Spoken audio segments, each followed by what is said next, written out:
నమస్కారం అండి. నా పేరు డాక్టర్ వైకే విశ్వనాథ్ మాదిగా. నేను మహాజన సోషలిస్ట్ పార్టీ ఆంధ్రప్రదేశ్ రాష్ట్ర అధ్యక్షుడిని. గౌరవ శ్రీ మందకృష్ణ మాది గారి నాయకత్వంలో 30 సంవత్సరాలుగా షెడ్యూల్డ్ కులాల రిజర్వేషన్ల వర్గీకరణ కోసం నిరంతరం శ్రమిస్తున్నటువంటి వారిలో నేను ఒకనని చెప్పి సందర్భంగా మీకు తెలియజేస్తా ఉన్నాను. మరి ఇప్పుడు వచ్చినటువంటి ఈ సార్వత్రిక ఎన్నికల్లో మా అధినేత మందకృష్ణ మాది గారు సంపూర్ణంగా ఎన్డీఏ కూటమికి మద్దతు ఇవ్వాలని నిర్ణయించుకొని మాకున్నటువంటి ప్రధానమైన డిమాండు ఎస్సీ వర్గీకరణ సాధించుకోవడానికి మా 30 సంవత్సరాల పోరాటాన్ని గత 5 సంవత్సరాల పాలన ఏదైతే వైసీపీ ప్రభుత్వం ఉందో పూర్తిగా మమ్మల్ని నీరుగార్చేటువంటి ప్రయత్నం చేసింది. ఈ 30 సంవత్సరాల మా పోరాటాన్ని అవహేళన చేసింది.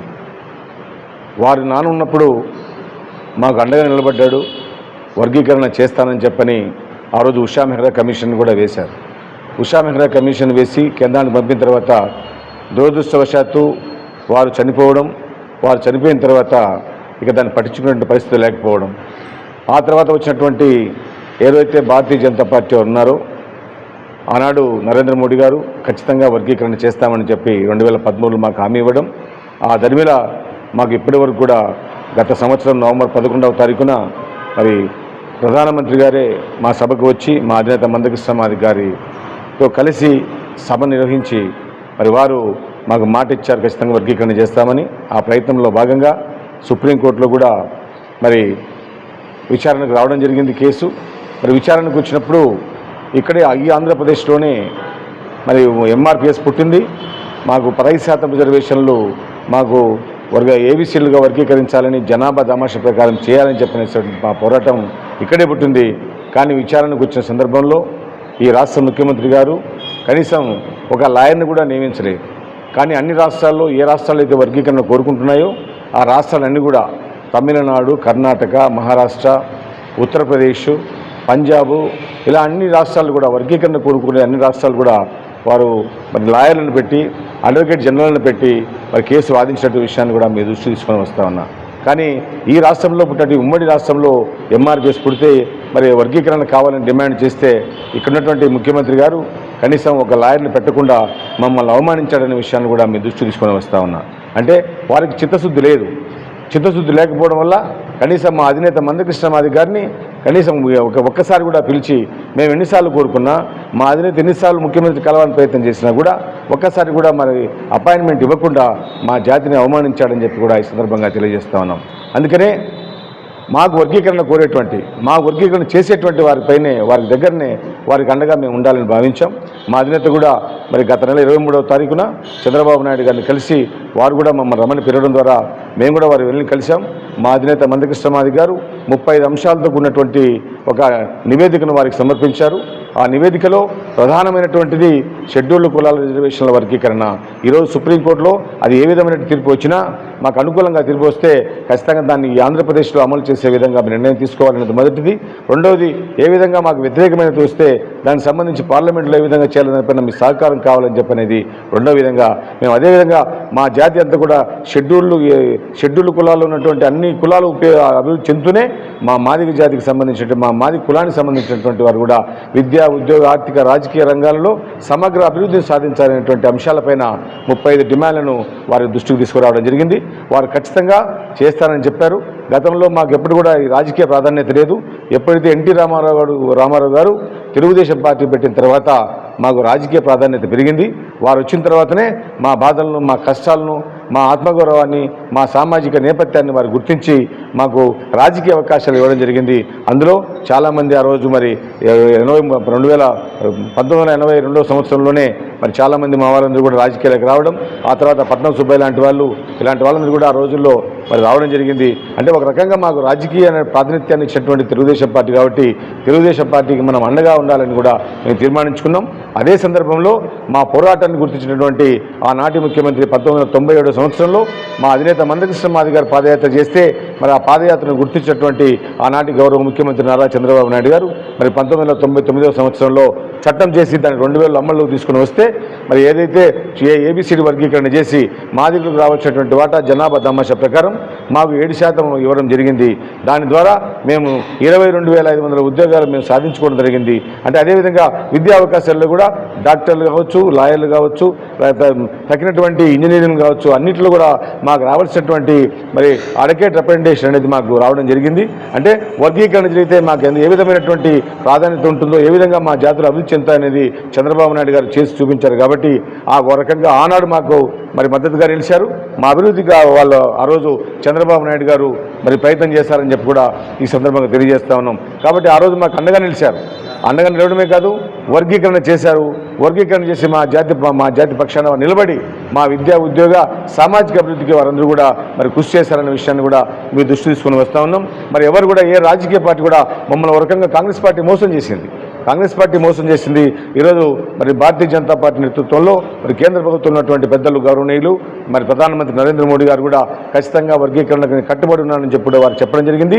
అదేవిధంగా ఇక్కడ చంద్రబాబు నాయుడు గారు కూడా ఖచ్చితంగా వర్గీకరణ మేము చేస్తామని చెప్పని, ఏ విధమైనటువంటి అవకాశం ఉన్నా మేము వర్గీకరణ కట్టుబడి ఉన్నామని చెప్పని కూడా వారు చెప్పడం జరిగింది. కాబట్టి ఈరోజు తెలుగుదేశం పార్టీని, ఎన్డీఏ కూటమిని ఎవరైతే భారతీయ జనతా పార్టీ మరి అదేవిధంగా జనసేన, తెలుగుదేశం పార్టీ వీళ్ళు ముగ్గురు కూడా కలిసి ఈరోజు కూటమిగా ఏర్పడి మరి ప్రభుత్వాన్ని ఏర్పాటు చేసేటువంటి దశలో వారు వెళ్తున్న సందర్భంలో ఖచ్చితంగా మా మాదిగల పక్షాన మేమందరం కూడా మాకు ఏదైతే మా ప్రధానమైన డిమాండ్ ఏదైతే ఉందో ఆ డిమాండ్ వర్గీకరణకు అన్ని ఈ 3 పార్టీలు కూడా మరి కట్టుబడి ఉన్నాయి. కాబట్టి ఖచ్చితంగా వర్గీకరణకు మేము చేస్తామని హామీ ఇచ్చాయి. కాబట్టి మరి ఎన్డీఏ కూటమిని గెలిపించుకోవడానికి రాష్ట్ర వ్యాప్తంగా మాదిగ రిజర్వేషన్ పోరాట సమితి కార్యకర్తలు, నాయకులు అన్ని స్థాయిల్లో, అన్ని శ్రేణుల్లో కూడా సామాన్య కార్యకర్త నుంచి మొదలుకుంటే జాతీయ స్థాయి నాయకుడి వరకు ఈరోజు రాష్ట్ర వ్యాప్తంగా తిరిగి ఎన్డీఏ కూటమిని గెలిపించుకోవడానికి మేము ప్రయత్నం చేస్తున్నామని చెప్పి కూడా ఈ సందర్భంగా మీకు తెలియజేస్తూ, మరి ఇప్పుడు అనంతపురం జిల్లాలో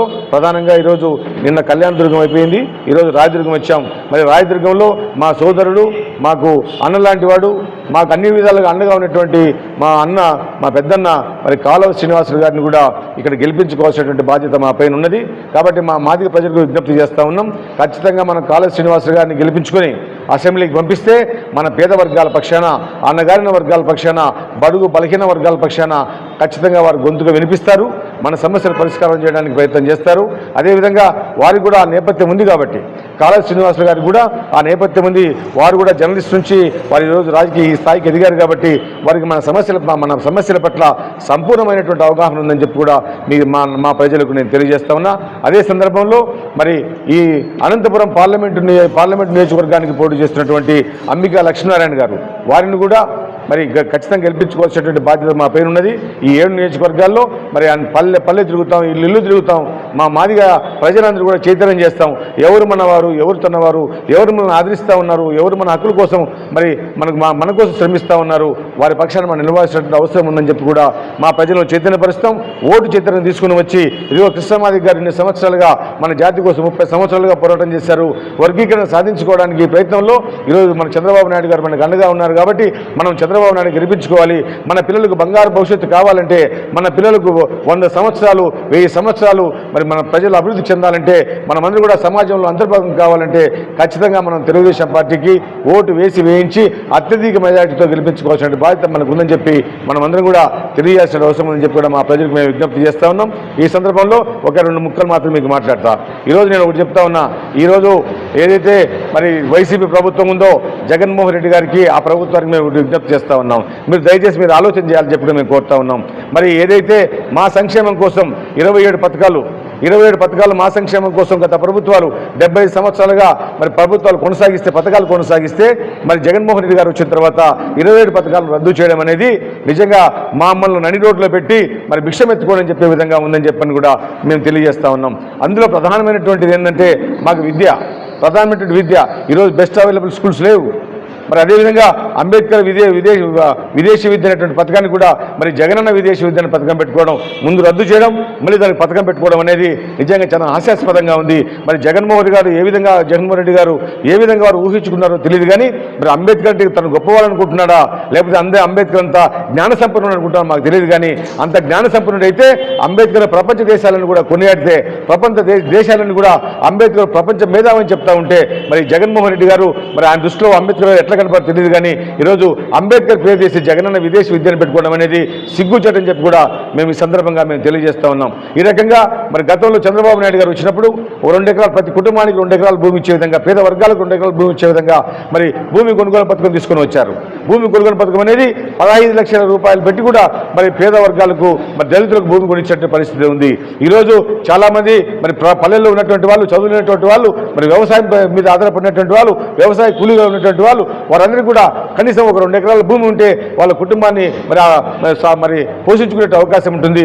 మరి ఆ భూమిని దున్ని వాళ్ళు పంట పండించుకుని మొత్తం ఆ కుటుంబం అంతా కూడా, ఆ కుటుంబము అదేవిధంగా సమాజంలో అంతర్భాగమైనటువంటి అవకాశం ఉంటుంది. కానీ ఆ అవకాశం లేకుండా భూమి కొనుగోలు పథకాన్ని కూడా రద్దు చేసేటువంటి దుర్మార్గమైనటువంటి ప్రభుత్వం కూడా ఈ సందర్భంగా మేము తెలియజేస్తా ఉన్నాం. మరొక అంశం ఏంటంటే, ఈరోజు దళితులకు రక్షణ లేకుండా పోయింది. వైసీపీ ప్రభుత్వంలో దళితులకు రక్షణ లేకుండా పోయింది. దానికి ఉదాహరణే మరి డాక్టర్ సుధాకర్ యొక్క మరి నడి రోడ్లో భారత రాజ్యాంగం ఏదైతే ఇస్తా ఉందో, ప్రాథమిక హక్కు ఏదైతే ఉందో, ఆ ప్రాథమిక హక్కులు కనీసం తనను కాపాడుకునేటువంటి అవకాశం కూడా లేకుండా ఒక డాక్టర్ని మాస్కెట్టినటువంటి పాపానికి తీసుకుని వచ్చిన నడి రోడ్లో చేతులు మరి వెనక్కట్టి రోడ్డు మీద మరి హింసించడం అనేది మానవ హక్కుల ఉల్లంఘన జరిగింది, రాజ్యాంగ ఉల్లంఘన జరిగింది. ఖచ్చితంగా మాదిగలు, మరి అణగారిన వర్గాలు, అదేవిధంగా దళితులు, అన్ని వర్గాలు కూడా దళితులు ఉన్నటువంటి 59 కులాలకు అప్పీల్ చేస్తా ఉన్నాం.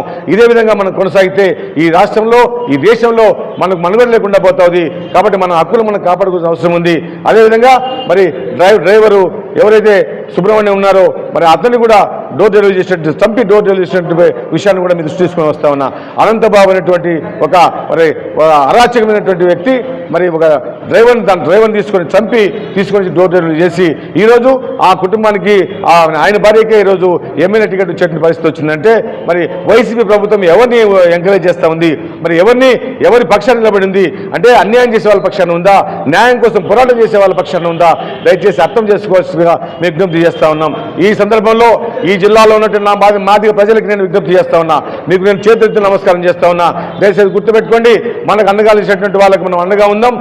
మన జాతి కోసం, మన జాతి విముక్తి కోసం మనం అన్ని రకాలుగా మరి అభివృద్ధి చెందాలని, విద్యా, ఉద్యోగ, ఆర్థిక, సామాజిక, రాజకీయ సమగ్ర అభివృద్ధి సాధించుకోవడానికి మన అధినేత మాన్యశ్రీ మందకృష్ణమాది గారు ఈరోజు మనకు ఒక పిలుపునిచ్చారు. ఈ పిలుపుని మనం అందరం కూడా కట్టుబడి నిజంగా మన జాతికి మందకృష్ణమాది గారు సేవ చేశారనుకుంటే, మాదిగ జాతికి సమాజంలో ఒక అత్యున్నతమైనటువంటి గౌరవం తీసుకొచ్చారనుకుంటే ఖచ్చితంగా మనం అందరం మన జాతి కోసం నిలబడినటువంటి మన అధినేత మందకృష్ణమాది గారు ఇచ్చినటువంటి పిలుపుని మనం అందుకుని ప్రతి ఇంటింటికి వెళ్ళి ప్రచారం చేసి మన ప్రజలను చైతన్యం చేసి, మాదిగలే కాదు అన్ని సమాజంలో అన్ని వర్గాల ప్రజలు కూడా మనం చైతన్యం చేసి ఓటు వేయించి అన్ని రకాలుగా సైకిల్ గుర్తుకు పైన ఓటు వేయించి తెలుగుదేశం పార్టీని మరి కూటమి యొక్క ఎన్డీఏ కూటమిని అధికారంలోకి తీసుకొని రావడానికి మనం అందరం కూడా ప్రయత్నం చేయాలని చెప్పి కూడా ఎంఆర్పీఎస్ కార్యకర్తలకు, అదేవిధంగా నా మాదిగ ప్రజలకందరికీ కూడా నేను విజ్ఞప్తి చేస్తా ఉన్నా. ఈ సందర్భంగా ఒకే ఒక మాట చెప్పి నేను ముగిస్తాను. దయచేసి మిత్రులు గమనించండి, మనకు అన్నం పెట్టేవాడు, మనకు అండగా ఉండేవాడు, మనల్ని ఆదరించేటువంటి తెలుగుదేశం ప్రభుత్వం ఆ రోజు ఏదైతే చేసిందో మళ్ళీ రాబోయే రోజుల్లో తెలుగుదేశం ప్రభుత్వం ఏర్పడితే, ఎన్డీఏ ప్రభుత్వం ఏర్పడితే ఖచ్చితంగా మాదిగలందరూ కూడా ఎస్సీ వర్గీకరణ సాధించుకోవచ్చు. అదేవిధంగా అన్ని రకాలుగా మనం అభివృద్ధి చెందడానికి అవకాశం ఉందని చెప్పి తెలియజేస్తూ అందరూ కూడా సైకిల్ గుర్తుపైన ఓటు వేసి రాయదుర్గంలో మన అన్నైనటువంటి కాలువ శ్రీనివాసులు గారిని ఎమ్మెల్యేగా గెలిపించుకోవడం, అదేవిధంగా మరి అంబికా లక్ష్మీనారాయణ గారిని మరి పార్లమెంట్ సభ్యులుగా మరి వారిని కూడా గెలిపించుకోవడానికి 2 గుర్తులు ఉంటాయి. మనకు రెండు ఓట్లు ఉంటాయి. ఈ 2 ఓట్లు ఒకటేమో అసెంబ్లీకి, 2 పార్లమెంట్కి ఉంటుంది. అసెంబ్లీకి మరి కాలువ శ్రీనివాసులు గారికి, పార్లమెంటుకు అంబికా లక్ష్మీనారాయణ గారికి మరి ఓటు వేసి సైకిల్ గుర్తుపైన ఓటు వేయించి అందరూ కూడా అత్యధిక మెజార్టీ గెలిపించాలని చెప్పని మా ప్రజలకు విజ్ఞప్తి చేస్తా ఉన్నా. దయచేసి అందరూ కూడా సైకిల్ గుర్తుపైన ఓటు వేసి గెలిపించాలని నా మాది ప్రజలకు చేతులెత్తి నమస్కారం చేస్తా ఉన్నా. జై మాదిగా, జై మందకృష్ణమాదిగా. Thanks for watching this video. ఈ వీడియో మీకు నచ్చినట్లయితే లైక్ చేయండి, షేర్ చేయండి, సబ్స్క్రైబ్ చేసుకోండి. మన రాయదుర్గం ఆర్డీజీ న్యూస్. మా లేటెస్ట్ న్యూస్ అప్డేట్స్ కోసం నోటిఫికేషన్లు రావడానికి బెల్ బటన్ని యాక్టివేషన్ చేసుకోండి.